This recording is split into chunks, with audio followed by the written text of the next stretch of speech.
на щанда на Аптеки Фрамар. Сега ще отидем да попитаме представителите. Здравейте, как сте? Кой е вашия така пресаташето? Кого да питам? Не, за Ивайло ли говорим? Да, Вашия човек Ивайло Тончев, който е какъв като длъжност? маркетинг менеджер. Да, той след малко ще бъде лектор. Кажете ми, каква е вашата мотивация да участвате на този форум? Ние сме даже едни от спонсорите на този форум. Сериозно? Да, Аз лично много често използвам така услугите на Google, за да си откривам някакви заболявания. Имате ли представа, вашите така, клиенти, каква точно информация търсят в интернет?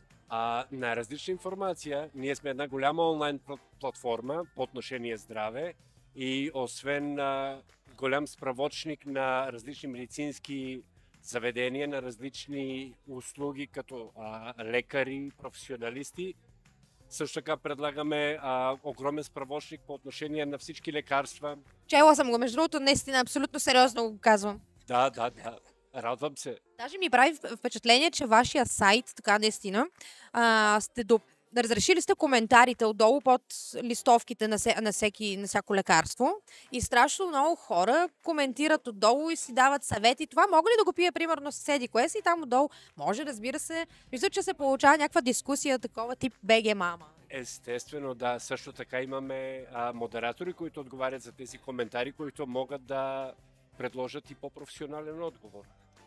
Между другото, това е много полезно да ви кажа наистина. Продължайте в този дух. Пазаруват ли си така продукти онлайн във вашата сфера хората? Естествено, да. Да. Съм си купувала, примерно, аналогин онлайн. Случвало ли? Естествено, че се случва, да, но покрай аналгина можете да си купите и още нещо. Как очаквате да се развие така още по-нагоре? Какво е следващото ниво на вашата фирма, на вашата платформа? За това ще трябва наистина да говорите с нашия маркетинг менеджер, който в момента е на лекция. Какви са ви наблюденията тук? Как ви се струва въобще обстановката, атмосферата, хората? Доста е живо, интересно. Живи са. Здрави. Оживено, пардон.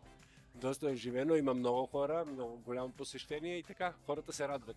Това, че се прави за втора поредна година в Стара Загора, тук на местно ниво това събитие, заслужава ли си да бъде и в Стара Загора? Естествено и много ще се радваме и на трета и на четвърта година. Дай Боже, и на 20-та. Добре, много ви благодаря, успех. Пожелавам, какви сте зелени неща? Мислех, че е нещо за пиене. Отвара, примерно, такава билкова отвара. Но това са дезинфектантчета. Купуват ли си дезинфектанти? Имате ли представа? Да, разбира се, купуват. Да. Не за пиене, нали? Естествено. Слава Богу. Много ви благодаря, успех ви пожелавам.